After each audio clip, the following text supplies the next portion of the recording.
I got a green card. I can travel in and out of the country. Little scrutiny. It's like you're part of them. The freedom that you have, the opportunity that beckons at you, the limitless privileges that you have, it is impeccable.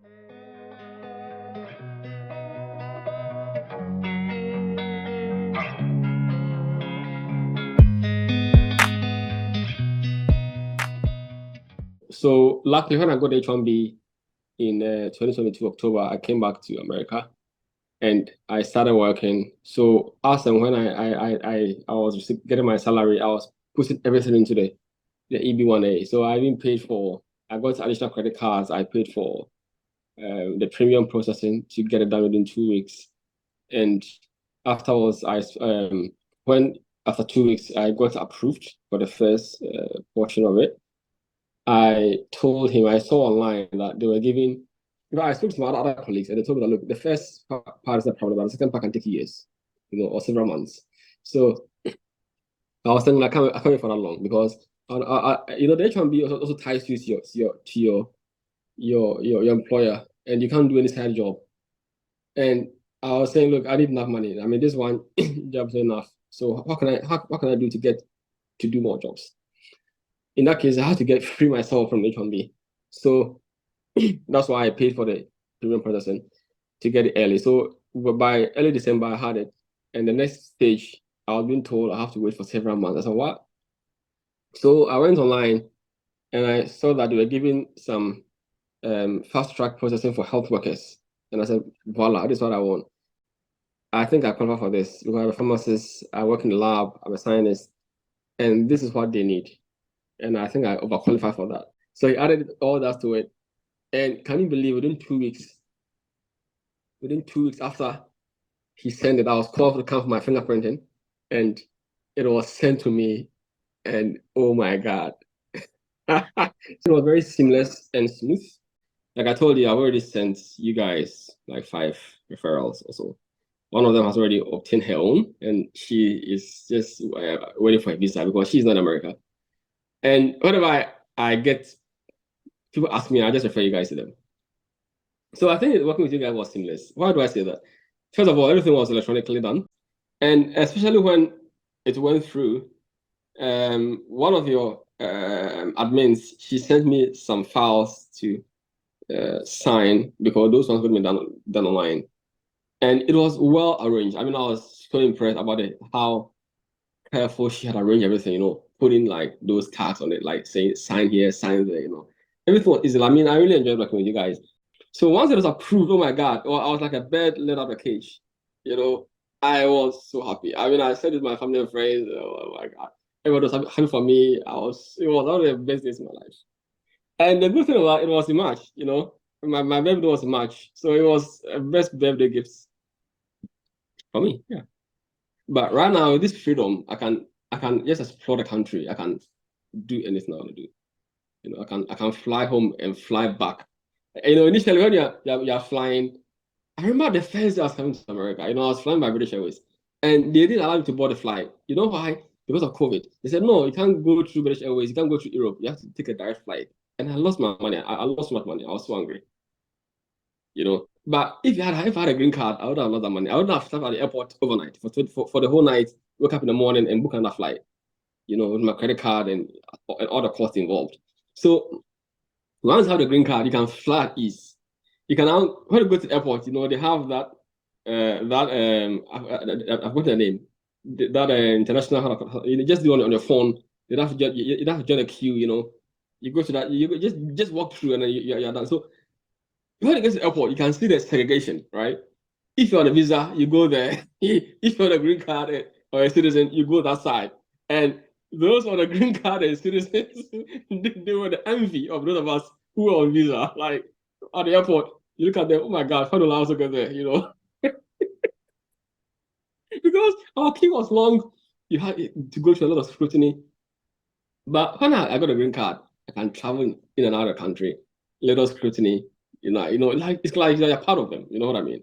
So the freedom that you have, the opportunity that beckons at you, like the limitless privileges that you have just to make it in America or to kind of build American dream. It is something you can never describe. at all. I mean, it is something that is to be felt. You can't put it in words. It is impeccable, honestly. So I have no regrets working with your company, and everything I've said so far attests to that. And everything I've said so far also shows how like professional you guys are and how you helped me to achieve my dream. In spite of every, I mean, there were times like, for instance, the last section, I was wondering, should I do my own or should I pay these guys again to do it? After you get the first part approved, the last part, you can do it on your own, fine. But I was wondering, should I do it on my own? Because I can just do the medicals, fill the forms on my own and do it. And I said, look, I know the money is difficult to part with, but it is worth the sacrifice. And I don't regret it.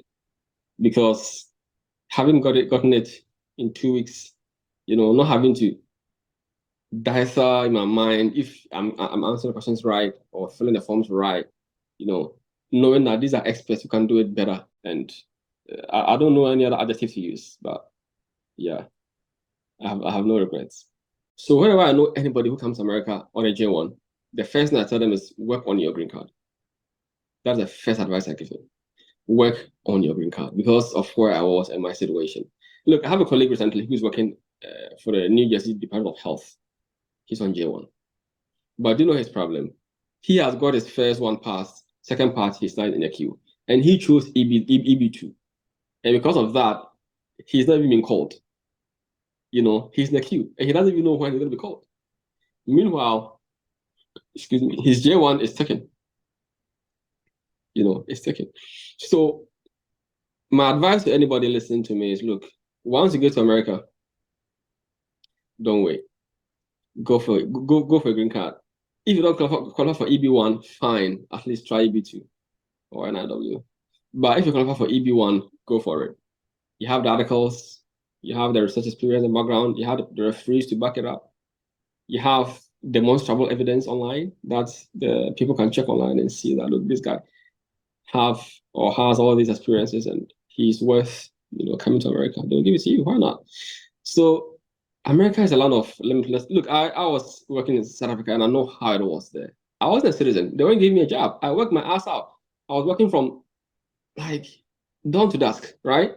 I was giving them productivity. I was giving them output. But they'll always put you on contract. They'll never give you a job. They'll always give a job to citizens. And I don't blame them because they don't even have enough jobs for their own. How much more you? So I don't really blame them for it. But here in America, nobody cares about where you come from. All that cares, can you do the job? If you can do it, they'll give it to you. They don't even cover your certificates. They cover your skill. All right. So once you have the opportunity, please take hold of it. Talk to the best attorney. You can talk to these people, Shawn, Sedaghat at law. Let them get through the process. And I'm certain that once it's done and through, you'll never regret it. That's my best advice for you. Secure your legitimacy to stay in America first before you think about every other thing. Because if you even get the best job and you don't have the legality to stay here, look, at some point, they'll throw you out.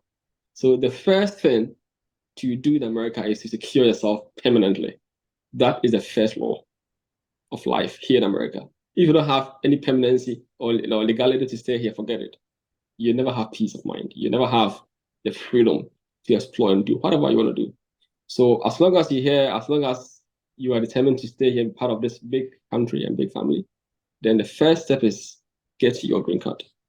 I know how many immigrants are struggling. I know others go through other processes and all that, but if you're educated, you have a degree, you have a skill, why don't you want to go to the legal process? How do you want to do something like without any trouble?